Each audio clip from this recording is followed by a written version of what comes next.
고팡세입니다. 창세기 3장 15절에는 범죄한 인간을 향해서 그리고 유혹했던 뱀을 향해서 하나님은 최후의 통첩을 하십니다. 뱀에게는 내가 바로 여자와 원수가 되겠고 너의 후손도 여자의 후손과 원수가 되게 하리니 여자의 후손은 네 머리를 상하게 하고 너는 그의 발꿈치를 상하게 할지니라 저주입니다. 이때 너는 하는 것은 뱀을 말하죠. 즉 뱀이란 사탄의 세력입니다. 여자의 후손이라는 것은 예수님의 어머니 마리아를 말합니다. 즉 뱀의 후손과 여자의 후손이 끊임없이 투쟁을 할 것이다. 머리를 상하게 하고 발꿈치를 물고 이게 계속해서 살 수 있는 것이 그 하나님의 예언입니다. 뱀과 후손은 악을 의미하고 여자와 후손은 선을 의미합니다. 인생은 그래서 끊임없이 선과 악의 투쟁 사이에 사는 것이죠. 이하여 역사는 인류의 장래는 선하게 살려는 여자의 후손에 비해서 이 선을 깨뜨리고 악을 심으려는 사탄의 투쟁과의 투쟁, 인간 속에 그 DNA가 있단 말이죠. 그래서 사도 바울은 로마서 7장 21절이죠. 내가 한 법을 깨달았노니 곧 선을 행하는 것이 내가 마음속에 원하는 것이지만 나에게 또 다른 한 것이 있는데 그 악이 함께 있었다. 오라 나는 공고한 사람이다. 누가 이 사망의 몸에서 나를 건져내랴. 그런즉 자신이 마음으로는 하나님의 법을 육신으로는 죄의 법을 섬기노라 하고 선과 악의 투쟁을 이야기합니다. 몸부림치고 있었습니다. 그래서 예수님도 공생의 시작할 때에 사탄의 이 참 시험을 이와 같은 시험을 지나가는 것이죠. 그런데 이 선악 간의 투쟁을 우리에게 주신 것은 훈련을 위한 것이다. 영적 훈련이라 그 말이죠. 깡패 중 최고의 깡패라는 것은요. 실전에 훈련된 많이 한 사람은 깡패가 덩치가 아무리 크고 주먹이 세다 해도요. 실전 경험이 없으면 이런 깡패 이 깡을 이길 수가 없습니다. 군인 중에 최고의 군인이라는 것은 전쟁터를 누비며 생명의 촉각 속에서 살아왔던 이 군인이 진짜 군인입니다. 실전 경험이 있는 군인 아니겠습니까? 비록 일병에 불과한 계급이라 할지라도 위관급 소위 혹은 소령 아무리 계급이 높다 할지라도 실전 경험 있는 이 일병 하사관 이기지 못합니다. 좋은 병기가 있다. 그러나 칼 하나만 가졌더라도 실전 경험이 있는 병사라면 현장을 누빌 수 있는 살구 병사입니다. 그런 것은 그만큼 현장에서 훈련됐기 때문입니다. 아무리 전선에서 살아온 군인을 계급이 높다고 좋은 보직이 있다고 이길 수가 없습니다. 초대교회를 가만히 보면은 교회 시작 보면은 마태복음부터 성경의 시작을 보면은 신약 성경을 보면은 전쟁터 일성 같습니다. 선악의 투쟁입니다. 아기 예수의 탄생부터 이것이 시작됩니다. 아기 예수가 선이라면은 헤롯이라는 악이 있단 말이죠. 뱀의 후예자.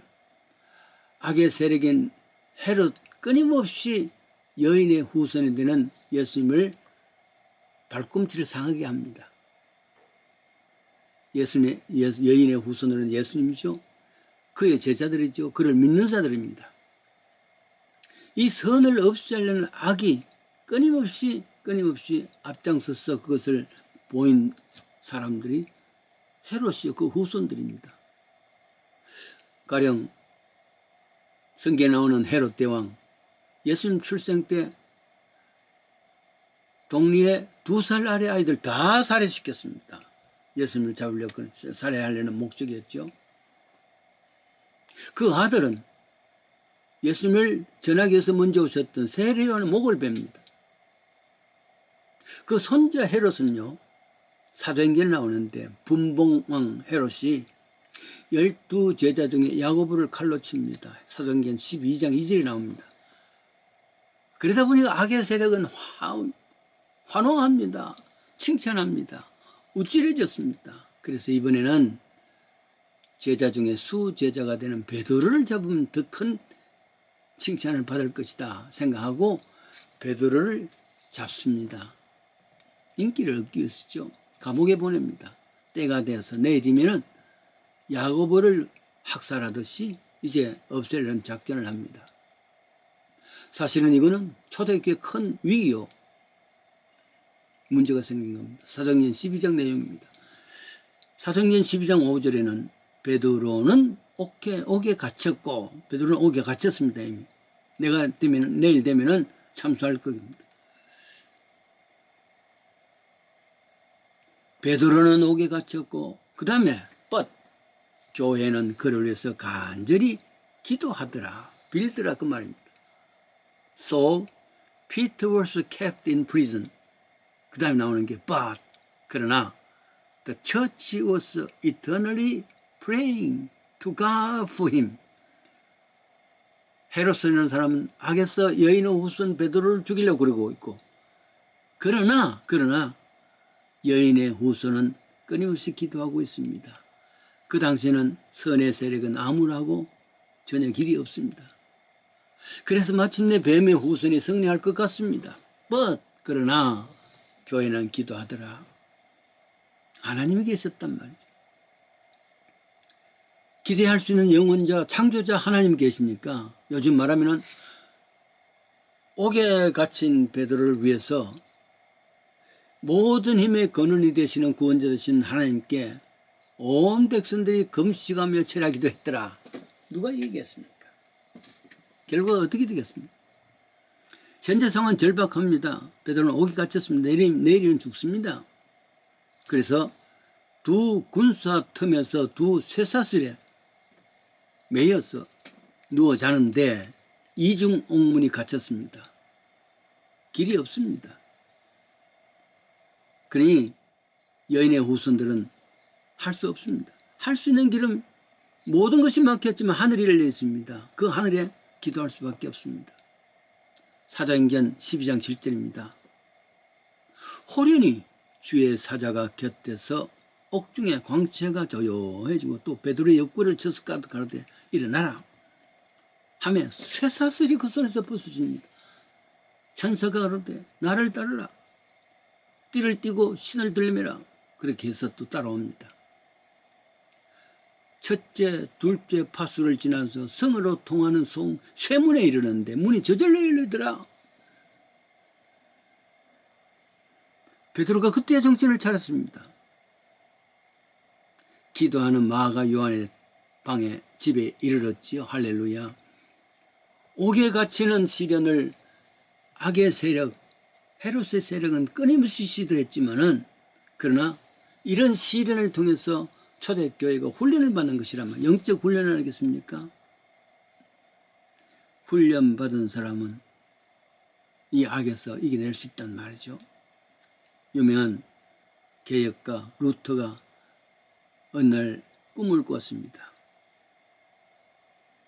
어떤 꿈이냐면은 하늘에서 지옥이죠. 지옥에서 악마들, 사탄들의 총회가 열립니다. 왜 총회가 열리냐면은 어떻게 사탄이 세상 사람들의 영혼을 뺏어왔는가 선교 보고회란 말이에요. 그런데 한 사탄이 이렇습니다. 저는요 예수쟁이들을 사자굴에 집어넣고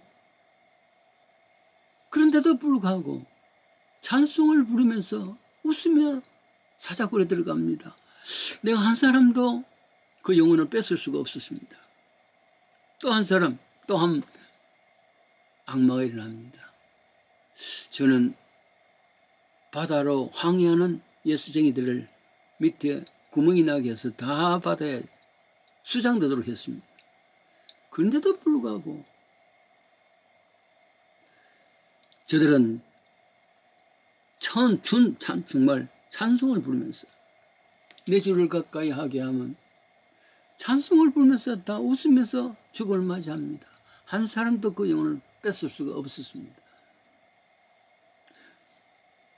사탄의 왕 루시퍼지요. 화가 나서 이게 무슨 선교보고겠냐, 실패 보고회지. 이를 저 멀리 저 구석에 있던 늙은 악마 하나가 빙긋이 웃으면서 요즘 그런 방법은 안 돼요. 어떻게 하면 되느냐? 교회 잘 자라게 해줘요. 말씀 없도록 해줘요.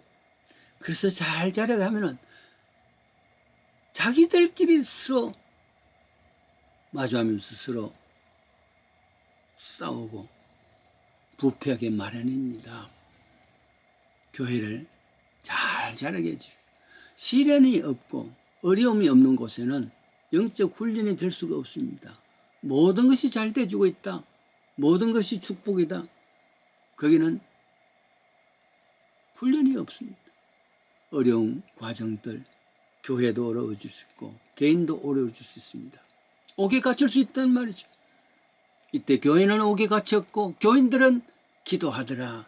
기도하는 훈련을 시키기 위한 것이라는 것을 생각하면서 우리에게 당한 여러 가지 시련과 아픔, 교회의 시련과 아픔도 영적 훈련을 위한 과정이다 생각하시면서 더 큰 영적 성도들 되시기를 원합니다.